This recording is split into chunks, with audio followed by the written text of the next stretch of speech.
Assalomu alaykum birodar azizlar. Hozir tuhmat ham jinoyat birodar azizlar. Bir-biringizga aslo mana shu gapirayotgan gaplaringizni ehtiyot bo'lib gapirganingiz ma'qul.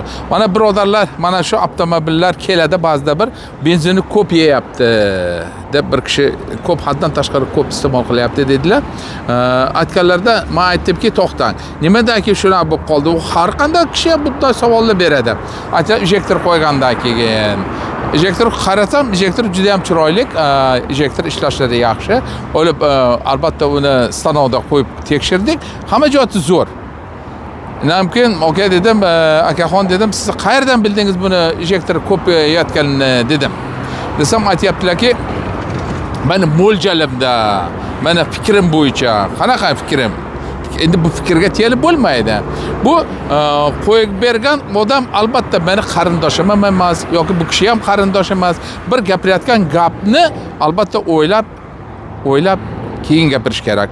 Mana shu yerda bir gapning bir ozgina nimasi borki, indallosi deydimi? Shunaqasi borki, va siz injektor benzinni ko'p yeyishini qayerdan bildingiz degan savolimga u javob beryapti. Mening taxminim bo'yicha, xo'p siz taxminingiz bo'yicha nimaga asosan bir usta aytdi? Ha, usta apparatga qo'yib ko'rdimi? Ha, yo'q. Ha, buni boshqa odam qo'yib berganda, ana shunday asossiz gaplarni gapirib, endi men borib dedi, gapirib bir-biringizni xafa qilishingiz, o'sha kishi injektor qo'yib bergan ustani borib boshini og'ritishi ulug' ayam kunlarda umuman to'g'ri kelmaydi. Bu tuhmatga kirib qoladi. Sabab ko'rdimki, injektor hech qanaqa ayb yo'q. Injektor haqiqiy, biri 8 niki. Yana bir tomonlari bor. Mana shu ko'lsa boshqa injektor ko'pincha mana shu tufli hattoki 48 razmer kiradigan bo'lsa 48 razmer kiyadi uni albatta. 41 kiyadigan odam kiyolmaydi 48 kiyganni. Do'stlar, shuning uchun mana shu injektor ham bir xilda turadi. Biri 8 niki, biri 8 niki, biri 6 niki, biri 5 niki. Demak, do'stlar, men aytdimki, siz oldin asos qiling o'zingizga. Haqiqiy bir holatni toraziga qo'ygandan keyingina bir kishini aybini aybdor deb aytish kerak. Hattoki sudyalar ham jinoyatni jinoyatchi deya olmaydi to qaror chiqquncha. Qaror chiqadi, keyin o'sha boshqa odamlar jinoyatchi deb atashi mumkin. Qaror hal qiladi. Demak, do'stlar, buni asoslanib keyin gapiring desam, nima qilishim kerak? Albatta siz bakni agar haqiqiy 0 ga keltirmoqchi bo'lsangiz, bakni to'ldiring, oxirigacha chiqsin.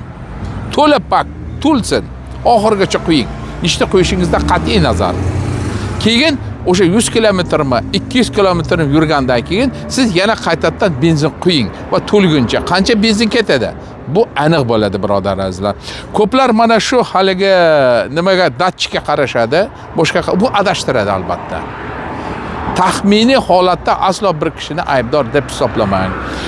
Do'stlar, mana shuning uchun har birimizga aytayotgan gaplarimiz albatta o'ylab aytganimiz albatta chiroyli gap bo'ladi. Endi bu odam hozir borib haligi odamga urushtirishga, boshqaga, bir-birini bo'ldi nizo chiqishiga sababchi bo'lib qoladi. Hech qanaqa asossiz injektor yomon deb aytgan. O'sha injektor olib tashang, o'rniga qo'yadi. Endi men aytdimki, siz nimaga boruvdingiz o'sha ustaniga? Ha, injektor chatog'ida yaxshi yurmayotgandi.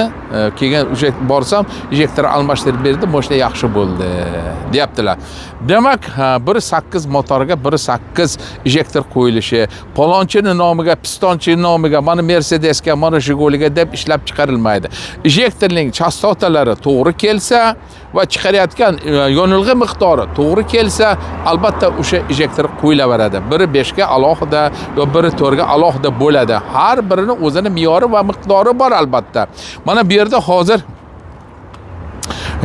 Nexia'ni nimasini qo'yishgan, injektorini qo'yishgan. Nexia'ni injektorini qo'yilishiga sabab bu nimani oz yeydi deb o'ylashadi. Yo'q birodar azizlar. Naborot ko'p yeydi. Sababi biri 5 ga, biri 5 bo'lgandan keyin biri 8 ni kuchini bermaydi. Otligini qiladi. Otni yemini yeydi, otni ishini qiladi. Bu esa og'ir, biri 5 Sonislar, Nexia'lar singari yengil emas. Buni Salvata ham, Zalvara ham bor albatta. Shu sababli bu odam endi yurmaydi, 1.5 injektorni qo'ygan, qo'ygandan keyin bu odam yana akseleratorni, ya'ni gaz pedalini qayta va uzoq va qayta bosishga to'g'ri keladi. Qancha ko'p bossangiz akseleratorni mashina shu qadar kuchanadi va yonilg'ini ko'p isrof qiladi. Demak, 1.8 ga 1.8 injektorni qo'yish kerak do'stlar. Misol, mana shu yoshligimizdan bu kelib chiqadi. Yoshligimizda mana shu 31 Volgalarga, gazli motor Volgaga nimani Jigulini karburatorini qo'ysa oz yeydi, mashina benzini degan teoriyani anchagina sporlashib qolib, baylashib, albatta anchagina bir nizoli ish bilan qilingan. Men o'zim shaxsan bu juda ham nima deydi, dalil va isboti bilan keltirib qo'yganmanki, yo'q, naborot ko'p yeydi.